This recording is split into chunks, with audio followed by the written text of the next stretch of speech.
प्रिय विद्यार्थियों, कक्षा 9वीं गणित अध्याय 2 बहुपद। पोलिनोमियल्स। बहुपद का मतलब होता है बहुत सारे पद, है ना, बहुत सारे पद। ये बहुपद शब्द कैसे बना, इसको समझने के लिए मैं आप थोड़ी सी अपन भूमिका को समझ लेते हैं। आपने अंक गणित को पढ़ा होगा। अंक गणित अर्थात अंकों की गणित।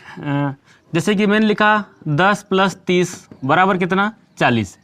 ये अंक गणित है। ऐसा कैसा एक होता है बीज गणित। बीज गणित अर्थात संकेत या चिन्हों वाली जो गणित है उसको हम अलजेब्रा या बीज गणित कहते हैं। जैसे मैंने यहाँ लिखा x + y = 40, अर्थात यहाँ x का मान 10 है, अभी y का मान 30 है और दोनों मिला के 40। यदि मैं इस x का मान बदल दूं, मैं यहाँ पर 15 लिख दूं और यहाँ पर मैं 25 लिख दूं, तो ये कितना हो गया, ये भी कितना होता है, 40।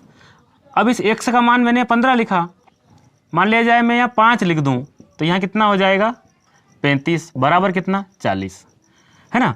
इस x के y मान में लगातार परिवर्तन हम करते रहते हैं। मान लिया जाए मैंने यहाँ लिख दिया 20 और y का भी कितना लिख दिया, 20, तो क्या रहा, 40। तो x के कई सारे मान या y के कई सारे मान हम चेंज करते रहते हैं, लेकिन ये 10 10 ही है, 30 30 ही है और ये 40 40 ही है। तो बीज गणित में जो चिन्ह हैं, इन चिन्हों को हम समझते हैं। हर बार हमने x y का मान यहाँ पर चेंज किया, तो ये परिवर्तनशील है।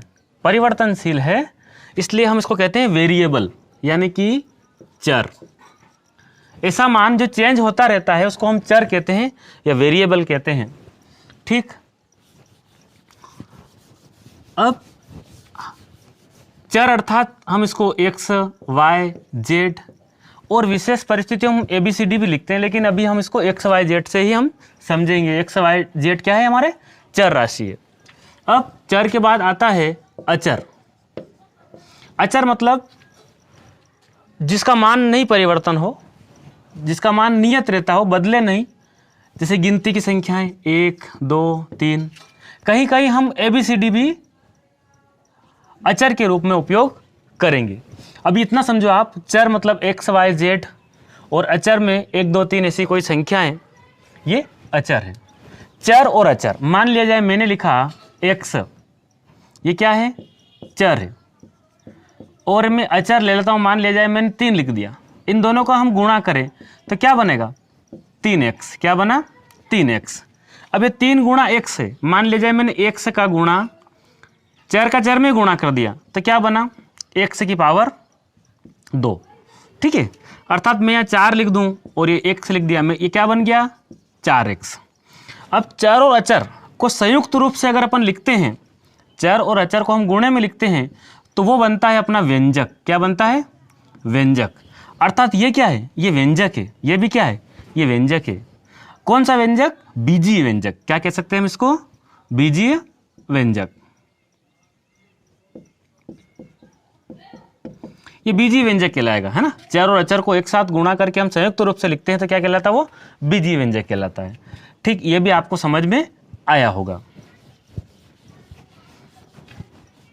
चर और अचर को हम लिखते हैं तो क्या कहलाता है, वो बीजीय व्यंजक। क्या कहलाता है, बीजीय व्यंजक। अब मान लीजिए आपने लिखा 3x, ये क्या है, एक बीजीय व्यंजक है। ये बीजीय व्यंजक है और ये एक पद भी है। ठीक है। अब बीजीय व्यंजक से बनता है बहुपद। क्या बनता है, बीजीय व्यंजक से क्या बनता है, बहुपद, है ना। लेकिन यहाँ एक पद है तो भी ये बहुपद है। अगर मैं यहाँ लिख दूं, अब एक पद ये और एक पद ये, है ना, 2 पद हो गए, तो ये क्या कहलाएगा, आपका बहुपद कहलाएगा। अर्थात बीजीय व्यंजक के बाद क्या बनेगा, आपका बहुपद। अब मान लीजिए मैंने ऐसा लिखा 3x² + 2x + 5, ये क्या है, ये एक बहुपद है। बीजीय व्यंजक भी है, ये बीजीय व्यंजक भी है और ये बहुपद है।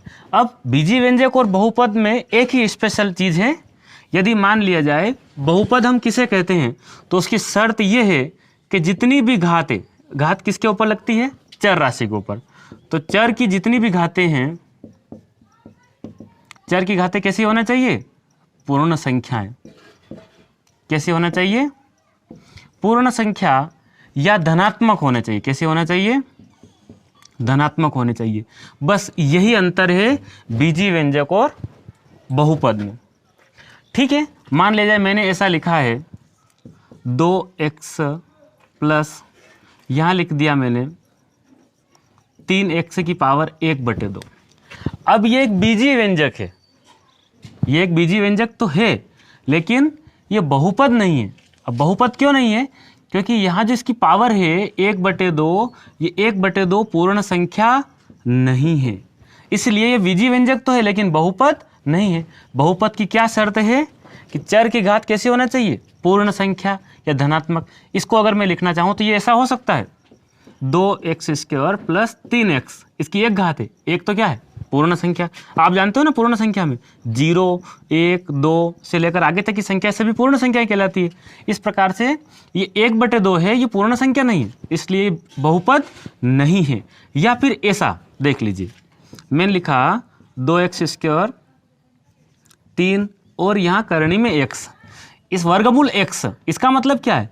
इसका मतलब ये है कि जैसे कि ये 2x² प्लस 3, और यदि मैं हटा दूं, इसका मतलब भी क्या होता है? 1/2, अर्थात अब भी ये पूर्ण संख्या नहीं है। आप समझते हो ना?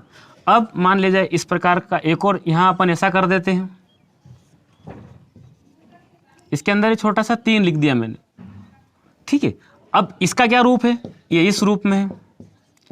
अगर ये वर्गमूल हटा दूं, घनमूल हटा दूं, तो ये क्या? 1/3। अब भी ये पूर्ण संख्या नहीं है, इसलिए बहुपद नहीं है, लेकिन बीजी व्यंजक जरूर है। तो बीजी व्यंजक में क्या हो सकता है?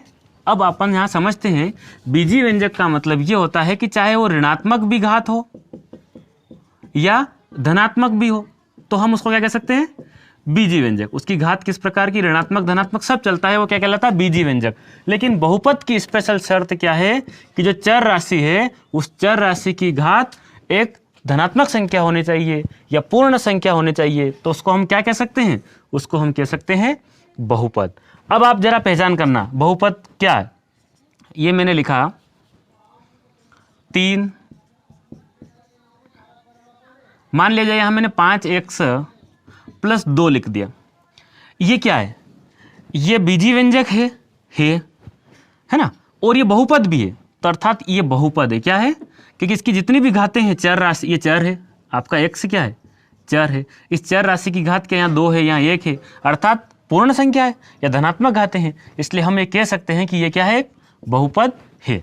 इतना आपको समझ में आया होगा। यदि मैं यहाँ पर ऐसा चेंज कर दूँ, मान लीजिए ये मैंने लिखा 3x² प्लस करणी 5x प्लस 2।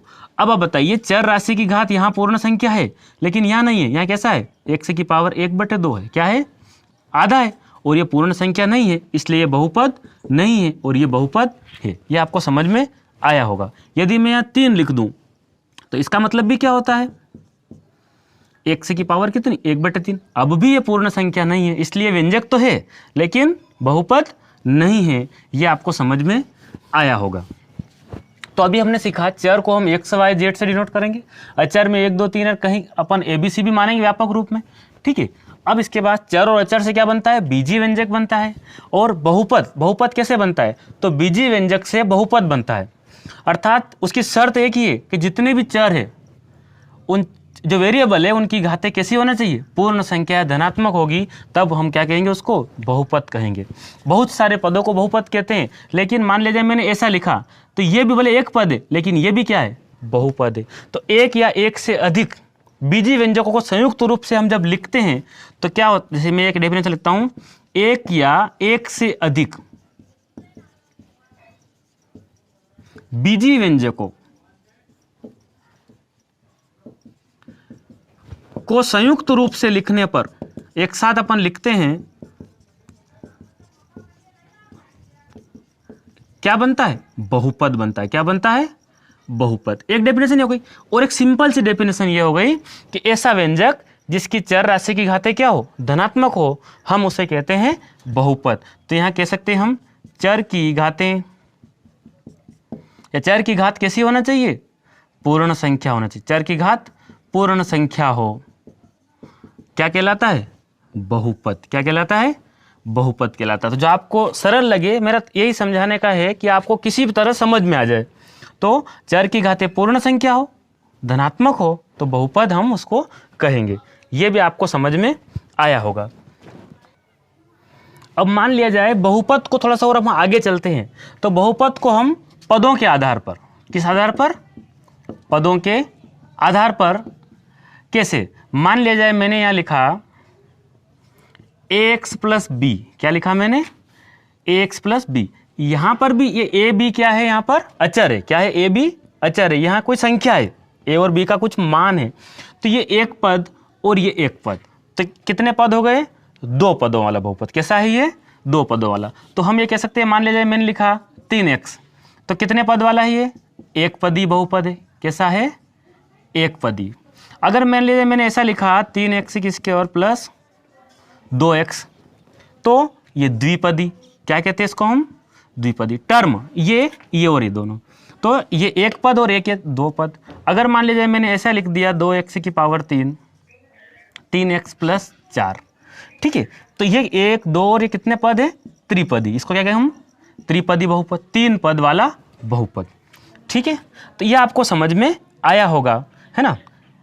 अब पदों के आधार पर, अब एक और होता है घात के आधार पर बहुपद। घात या घात को हम कोटि भी कहते हैं और इंग्लिश में इसको डिग्री भी कहते हैं। क्या कहते हैं? डिग्री, ठीक है।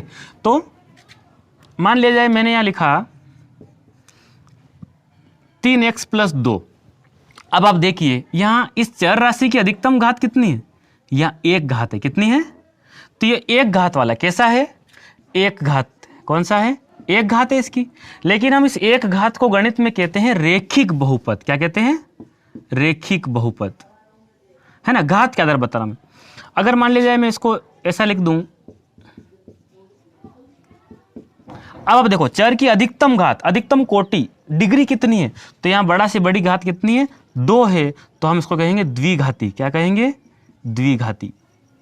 अगर मान लीजिए मैंने ऐसा लिख दिया 3x, कुछ भी संख्या हो सकती है यहाँ, 5x की घात 3 प्लस 4x की घात 2 प्लस 2x प्लस 4, ऐसा।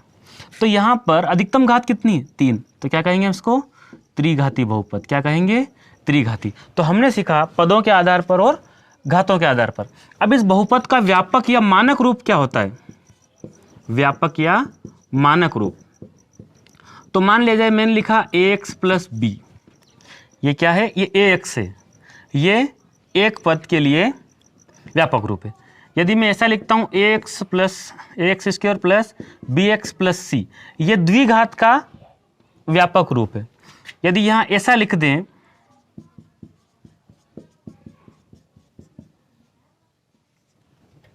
तो ये क्या है? ये 3 घात वाला व्यापक रूप है।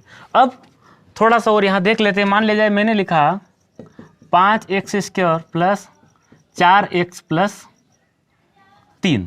अब आप बताइए मुझे, यहाँ से आपको चेक करना है कि कौन कौन अचर है और कौन कौन चर है।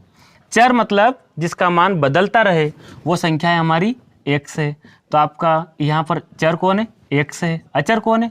5, 4, 3। ये सब क्या है? ये अचर है। ये क्या है? अचर है, ठीक है।